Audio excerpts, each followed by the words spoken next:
we're just going to go over all the ingredients as I put them in the crock pot and get ready to make this really easy beef and barley soup for dinner. So what I have in the vessel of my slow cooker is about 2 pounds of beef stew meat. I've not done anything to it except throw it in there. You can break it down further, cut it into smaller chunks, but I really feel like it isn't necessary because we're going to slow cook this for a really long period of time, and that meat is going to eventually fall apart and be exactly the way you want it in the first place. So, just stick it in there. Some people choose to brown this with a little oil and dredge it in a little flour. We're going the quick route today. What I have here is 4 cups of beef and mushroom stock. Now I have used my Better Than bouillon. I have 4 cups of very hot water, to which I have added a tablespoon each of the mushroom base and the roasted beef base. I love these because they're quick and easy, and they afford me the ability to have fresh stock anytime I want it. They have not sponsored this video. I just really like this product. So I have 4 cups of stock. It is a highly concentrated stock. I have added more to it per cup than it's called for because we are going to add more water to the vessel when we're finished. I have about 4 carrots that I have scrubbed and sliced into coins. I have about 16 ounces of sliced cremini mushrooms. I have 1 large onion that I have diced. I have 2 to 3 cloves of garlic. This is my prepared garlic, so it's about 2 tablespoons worth. I have 1 15-ounce can of petite diced tomatoes. And then I don't have any fresh celery on hand. I didn't realize that, so I'm going to be throwing in a handful, or about 1/4 of a cup of my dehydrated celery.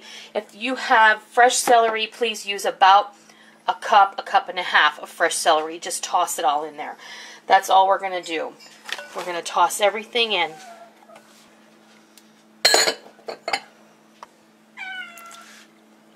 Our onions. Go ahead and add some of our dehydrated celery. Remember, it's dehydrated. It does smell good, doesn't it? But remember, dehydrated vegetables are highly concentrated, so you want to make sure that you don't overdo it, otherwise it'll taste like celery soup. And in here, I have a teaspoon each of dried marjoram, dried oregano, and a 1/2 teaspoon of dried thyme. All of these flavors go very well with beef. And that's it, because we don't put the barley in until later. I'm going to let this cook for a good long time. Put our broth in there, beef stock. Make sure you get all that goodness. Sometimes it doesn't like to dissolve, but make sure you get that in there. And then I'm going to go ahead and I'm going to add a little more water. So let me go grab that. Alright, I've got about 4 more cups of water. And yeah, it's hot water, but you can use whatever you like. Give this a good stir. Now, you'll notice I didn't add any salt or pepper to this because we're going to be slow cooking this all day long. We're going to add salt and pepper later. The concentrated stock has a bit of salt to it, so we don't want to add salt because as this cooks, it's going to season the meat.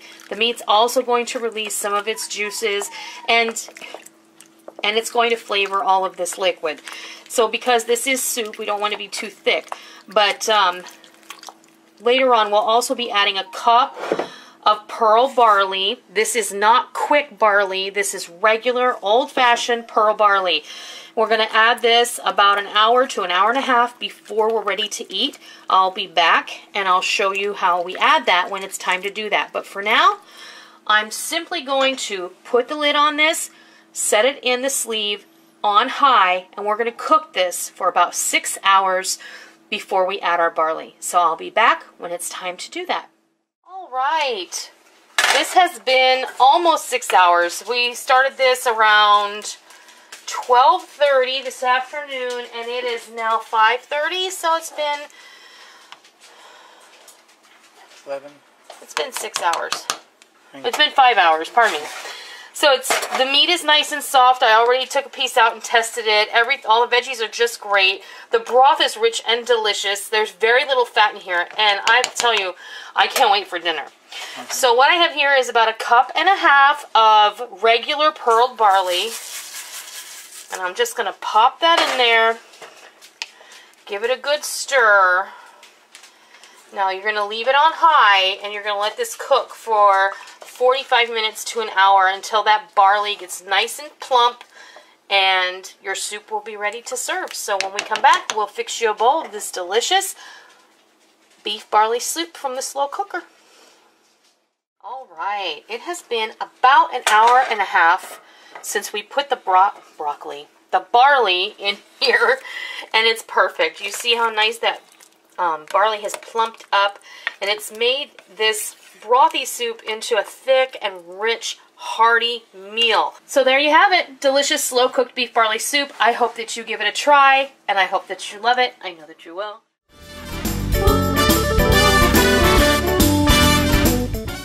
Today we're going to make a really quick and easy, I say quick, but it's quick to throw together. And it's very easy, and it's a potato soup, a creamy potato soup that you guys are gonna love, that I am considering to be a pantry pull recipe, because all of these things you can have in your house, in your freezer, in your refrigerator, and in your pantry closet. So to start off, we're going to start with 1 box or 1 quart or 4 cups of chicken stock. Now I use the chicken bone broth that I get at Walmart. It's delicious. It's the Sam's Choice. But you can use whatever chicken stock or chicken broth you like.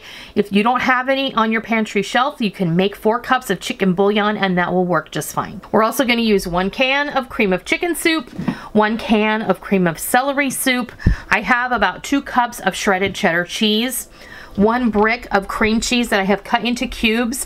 And the magic that happens here, these are Southern style hash browns. These are the diced kind of hash brown potatoes that they do not have the added peppers and onions, but if you had the potatoes O'Brien, those would work here as well. If you don't have this kind and you have like frozen shredded hash browns, those will work here too. It doesn't matter what kind of frozen potatoes you just want. This is a 2-pound bag of the diced hash browns. So like I said, if you only have the shredded ones, they work too. Now we're going to season this up with, I have a tablespoon of chicken bouillon, a ½ teaspoon each of kosher salt and fine ground black pepper, and I have a teaspoon each of onion powder and garlic powder. Now, if you made your chicken stock with chicken bouillon, don't use the extra chicken bouillon, okay? Just let it ride, because this chicken stock is not very salty, and so you really need the extra chickeny bouillon saltiness to make this delicious. And later on, we're going to be adding some heavy cream, but that is optional. This is a recipe I found in my Facebook feed. It didn't call for some of the things you see here because I tweaked it, and this is the most delicious, quick and easy potato soup. You're gonna love it. This fed my family of 4 for 2 dinners. And so it makes a lot of leftovers, and you can freeze it after it's cooked if you want to, and it's going to be absolutely perfect, thawed out and reheated. So I'm going to grab the crock pot vessel and we're going to throw this together. All right, the first thing we're going to do is we're going to get all of our liquid ingredients in here. So in goes our chicken stock. That's our cream of chicken soup. I don't know if this will come out. There's our cream of celery soup. That one came out pretty easy. I always like to scrape these cans because I figured, you know, ends up being a lot left in there, and you paid for it. That's what I always say. You paid for it. You may as well use it. I'm going to take a whisk to this and just get this nice and blended up. The truth of the matter is, you can just throw all of these ingredients in the crock pot. You don't even need to worry about blending them up. I just like to do that because that's who I am. Because this is, as it cooks, it's going to get all blended anyway, so it's all good. Now I'm going to add all of our seasonings. There goes our chicken bouillon, our salt and pepper, garlic powder, onion powder. Again, give this a little bit of a blend. Now I'm going to toss in our cream cheese. And I cut it up into little cubes. It's going to break down and it's going to help make this soup delicious and creamy. And it's going to give it a really beautiful texture. We're going to toss in our cheese now. And now I'm going to move to a wooden spoon and give this a stir. And now we're going in with our potatoes. And give that a good stir. Get everything nice and incorporated.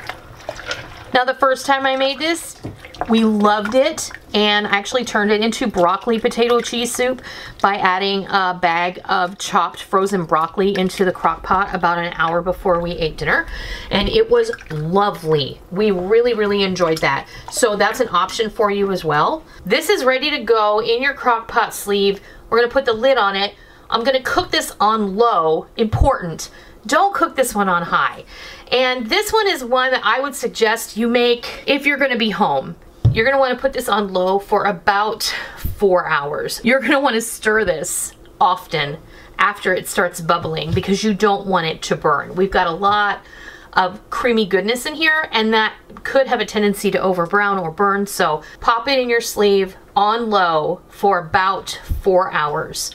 When this is ready to go, I'll come back and I'll show you what we do next. Our soup is ready to go, and all we have to do now is fix it to your liking. So we're gonna put some cheddar cheese, because you know you can't have too much cheddar cheese in potato cheese soup, in my opinion.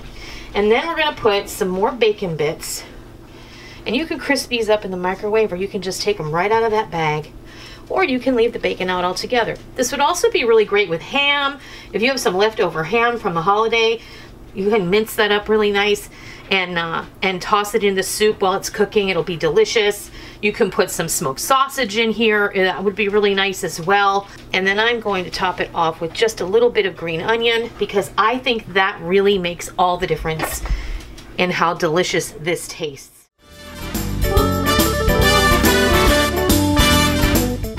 Today I'm doing mine, and that recipe is going to be a slow cooker meatball minestrone, and this is what you're going to put in there. So what I start off with is some cooked meatballs. Now I have made meatballs in the past, and this is just my basic meatball recipe. I made them super small so that they can be like one bite on your spoon. I am not showing you how to make these in this video because everyone has their own way of making meatballs. You can make these with ground beef or ground turkey or ground pork or ground elk or whatever ground meat that you prefer. I left a recipe for the meatballs in the recipe for the soup, so you can check that out to see what I use. But this is just about 1 1/3 pounds of meat, and that's what we're going with. So cooked meatballs ready to go, and then we're going to make the soup. I have 1 quart of beef bone broth, a 28-ounce can of petite diced tomatoes, a 14-ounce can of crushed tomatoes, 1 14-ounce can each of drained cannellini beans and red kidney beans, 1 medium onion diced, 3 stalks of celery diced, 2 large carrots sliced, 1 zucchini squash diced, and about 2 cups of fresh green beans that I just cut into pieces. We're gonna season this up with about 4 cloves of garlic, a teaspoon each of dried basil, dried oregano, and salt, as well as a ½ teaspoon of cracked black pepper, and a teaspoon each of onion powder, garlic powder, and Italian seasoning. We're gonna put all of this in the slow cooker, and we're going to let that cook. Right before it's time to eat, I'm gonna boil up some small shell pasta. So this is the really tiny shell pasta. I'm not putting this in the crock pot because of leftovers. These get large and mushy if you cook them in your soup. If you cook them separately,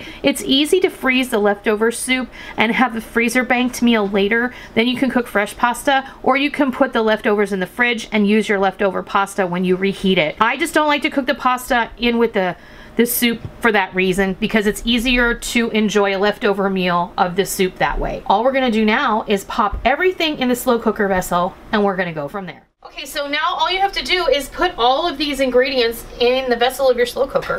Now you can also make this in your pressure cooker or your Instant Pot if you prefer.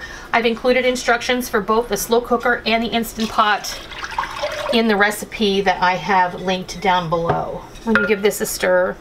So this is just your liquid base here and a random green bean that's snuck in there. So now we're just put all of our veggies. And remember, when you make this, this is your soup. You can put in whatever vegetables you like. Do you have a garden and do you have an overabundance of something? Put it in there. This is just really vegetable soup that we've added meatballs to. It's all good, and it's gonna be good regardless. So just go for it. If you don't like beans, don't put beans. And cannellini beans, they're just white kidney beans, so don't be afraid of those. Let's get our seasonings and everything in here before we pop our meatballs in. And you can adjust the garlic to taste as well, just like you can adjust the salt and the pepper and all the other seasonings to taste. Just like any other recipe, this is just a guideline. It's not written in stone. You can make this your own, and it's all gonna be good. This looks fabulous, and it smells great already. And I wanted to say, my slow cooker is 8 quarts. So that's literally 2 gallons. And because the meatballs are already cooked, this doesn't take very long to cook. I'm gonna say if you pop this on low, 4 to 6 hours. If you pop this on high, 2 to 4 hours. So because I'm starting this late in the afternoon, I'm gonna pop this on high. These meatballs are only gonna get more delicious. I bake them in the oven to get them done quickly, which is how I always make my meatballs. When it's closer to dinner time, I'm gonna boil my noodles off, and then when I come back, I'm gonna show you how we put this bowl together and make a delicious dinner. All right, our meatball minestrone has cooked all afternoon and we're ready to eat dinner. I really just wanted to show you what this looks like. It looks delicious. It smells amazing. Yeah. And I cannot wait to have dinner tonight. Making the meatballs is really, it's kind of the go the extra step thing, but honestly, if you didn't want to do that and you wanted to use frozen meatballs, if that's your go-to, you can sure do that. And then when you serve it, people who are eating it can just cut them in half or in fourths with their spoon, but it's entirely up to you. I think it looks really great with the little mini meatballs in there. They aren't really that much more difficult to make, and it's just entirely up to you. Again, you can use all fresh vegetables, or you can buy a bag of mixed vegetables from the freezer section and pop that in there. It's all good.